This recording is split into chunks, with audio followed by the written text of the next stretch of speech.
Bismillahirrahmanirrahim. Assalamualaikum warahmatullahi wabarakatuh. Baik, kami mahasiswa Al-Kifayah Riau, jurusan PGMI akan menjelaskan tentang pengendalian emosi. Ini merupakan tugas kelompok dari mata kuliah Pengembangan Media dan Sumber Belajar SD dan MI.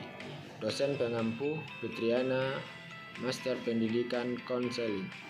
Nama anggota kelompok kami adalah yang pertama Sukri Mahendra, Mardasita, Sundari, Annike, dan Elita.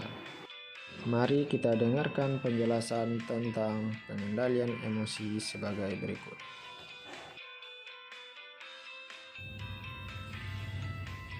Pengertian emosi.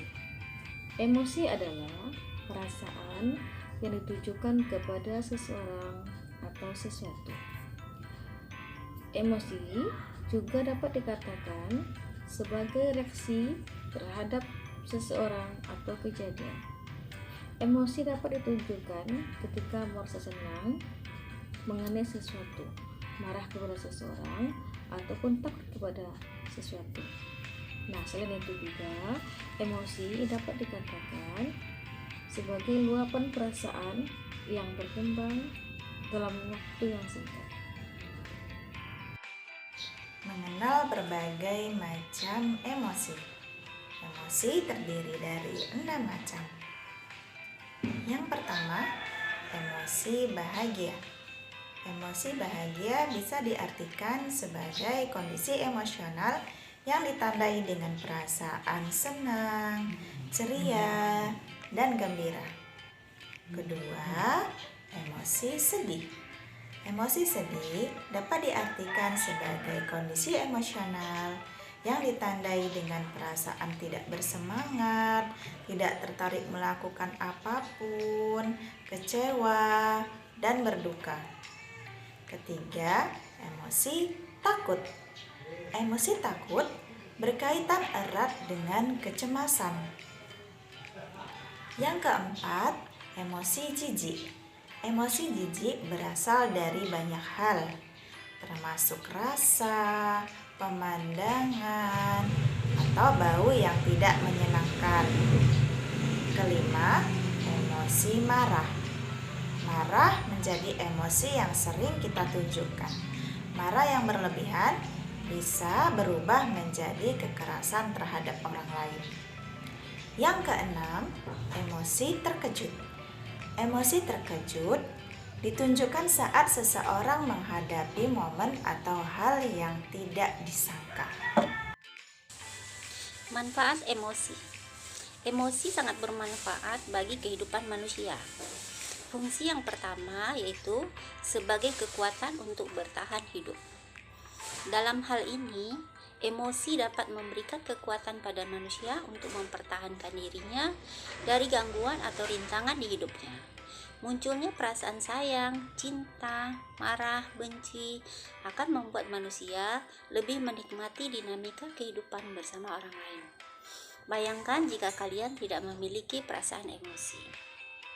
Kita akan kesulitan mengekspresikan diri kepada orang lain, sehingga orang lain tidak mengetahui apa yang sudah kita rasakan. Fungsi yang kedua yaitu emosi sebagai pembangkit energi. Dalam kehidupan sehari-hari, emosi mampu memberikan semangat atau memotivasi dalam kehidupan kita. Misalnya, ketika kita berhasil menunjukkan perasaan kita kepada orang yang kita sayangi, misalnya kepada orang tua kita, saudara kita, atau teman-teman kita. Perasaan ini akan membuat kita semangat dan meningkatkan energi. Dan yang ketiga, emosi sebagai pembawa pesan. Biasanya emosi mampu memberitahu bagaimana kondisi orang-orang yang berada di sekitar kita, terutama untuk orang-orang yang kita sayangi.